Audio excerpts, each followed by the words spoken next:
Secret facts about Watergate. Watergate was a major political scandal in the United States that occurred from 1972 to 1974 during the presidency of Richard Nixon, the country's 37th president. It began on June 17, 1972, when several burglars connected to Nixon's re-election campaign were arrested in the offices of the Democratic National Committee, located in the Watergate complex in Washington, D.C. The burglars had been wiretapping phones and stealing documents as part of their operation. Nixon took aggressive steps to cover up the crimes, but his involvement in the conspiracy was eventually revealed.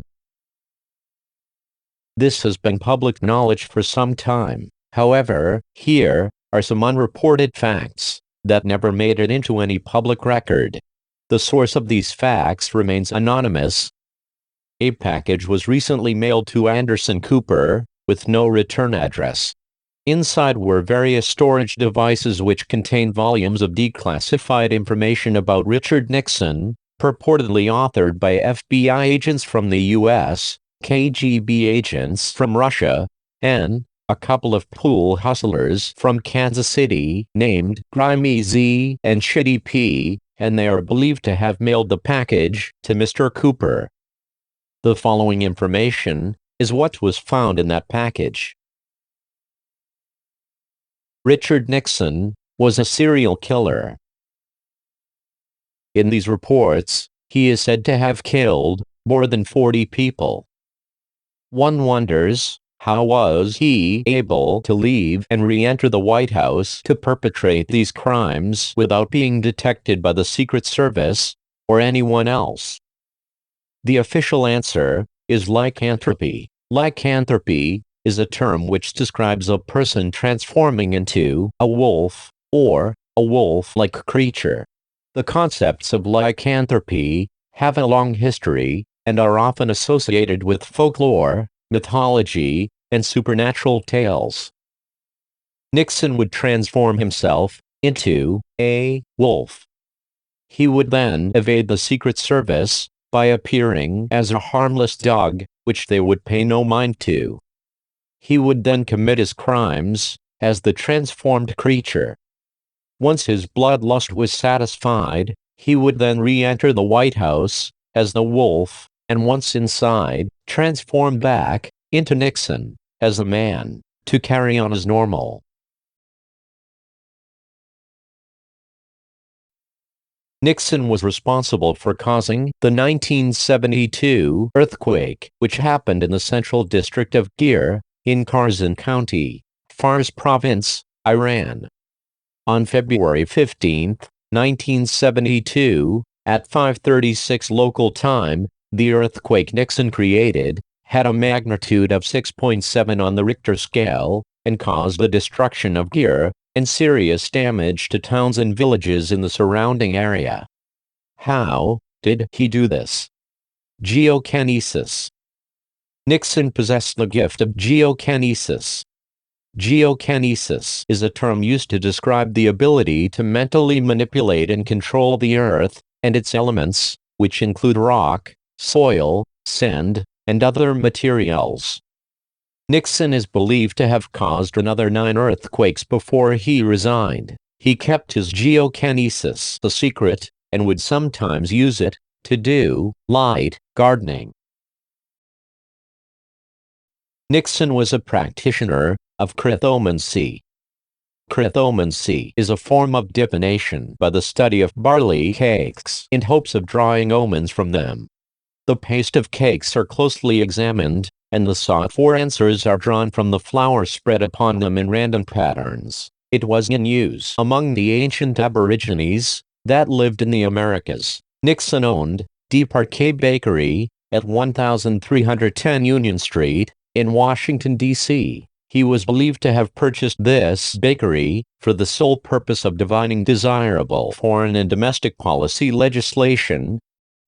Pat would often ask him why he had white powder on his suit when he would return home. He would say he had been at a bakery, but she just thought he was snorting cocaine, which he never did. although he was reported to have baked hash brownies for friends. Now, here are some more unknown facts about Richard Nixon. He was a half-speed reader. He was able to slow his normal rate of reading to 50% less than what would be standard. He could take up to a month to finish a book at half speed, when he could finish the same book in 2 weeks at normal speed. His favorite laundry soap was Tide. He had awards and plaques for serving on the board of Tide cheerleaders and soothsayers. It was a moot point though, because he always sent out for all of his laundry, and never knew what soap they used. This was a pity for Richard. He loved to put his ear to the wall of his bedroom and listen for ghosts. He would wish, with all of his might, that the ghosts in the walls would talk to him or tell him stories. He had to imagine this to gain any satisfaction from cupping the walls, because the ghosts never said a single word. In his fantasy, the ghosts would say things like, "Richard, here is the story of a cat named Ember," or something along those lines. He would wait for the story to be audible, but it never was. He then thought that maybe he was suggesting stories which were too specific for the skill of the silent ghosts, and started to tell the non-communicating ghosts to choose their own tales. They never did. In his first few months in office, President Nixon used to like to refer to himself as the Nixon Man, Shamalam, and General Custard. He would ask his staff and family members to refer to him as these made-up names, but no one ever would. He would periodically change the names he wanted to be referred to. Each time the president came up with these bizarre nicknames, he would request his staff and family members to refer to him with one of those, but no one ever would. He never stopped coming up with stupid new names for himself, but it seemed to be a lonely exercise in futility. He always felt there was a chance one of these nicknames would stick, and everyone would call him that. He documented this in one of his many personal diaries. Here are some excerpts. Dear Diary, I came up with many new nicknames today, after tea and cake. Hopefully, someone will call me these eventually. I guess I need to work on my persuasion techniques. Anyway, here are today's wonderful new ideas for what I would like people to call me. They are President Mofo Nixon G, Mr. Prezi, Ted Koppel, Richard the Lion-Hearted, Mr. Liver Wings, Poppycock Lockerman Mountain Face. I thought of a few more. I think if I just keep thinking of new nicknames, and keep asking my family and staff members to call me those, it will eventually come to pass that all of my dreaming will pay off. Then I can be addressed as I wish. Good night for now.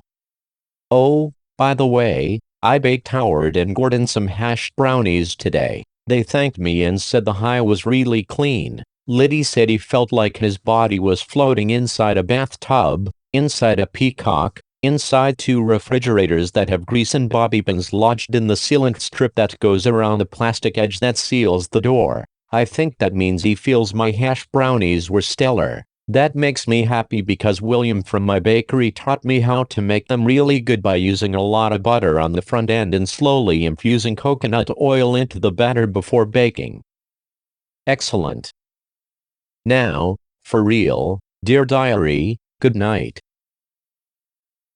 The president broke his ankle during the winter of '73, when he fell from a ladder. He was trying to reach a Christmas carol in a collection of cracked magazines from a high shelf in the White House library. He sought help from a natural healer and was able to recover from the broken ankle joint very quickly. The witch doctor, who was a famous healer through some parts of small villages in Marrakesh, flew in lickety-split when he received a call from the Joint Chiefs of Staff explaining that the president had broken his ankle when he fell from a ladder when he was trying to reach some books and magazines in the White House library. The magical witch doctor used multiple spices and smoky smoke therapy to fully heal Nixon's foot in just 34 minutes. It was rumored that he also used a special honey, extracted from bees, who only exist on Pluto's moons. Richard Nixon loved to eat, fully, living fish. He loved to play hockey. He was an avid motorcycle enthusiast. He had a sister no one knew about, named Audrey Lucy Beth Jane Sally Annie Bertha Jennifer Gertrude Nixon. He was friends with the mothers of some of today's biggest stars.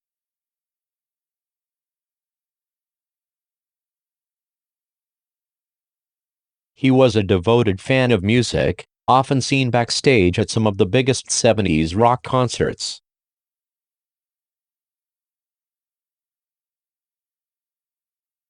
He was friends with the parents of some of the most famous serial killers. But most of all, Richard Nixon, America's 37th president, really enjoyed ice cream.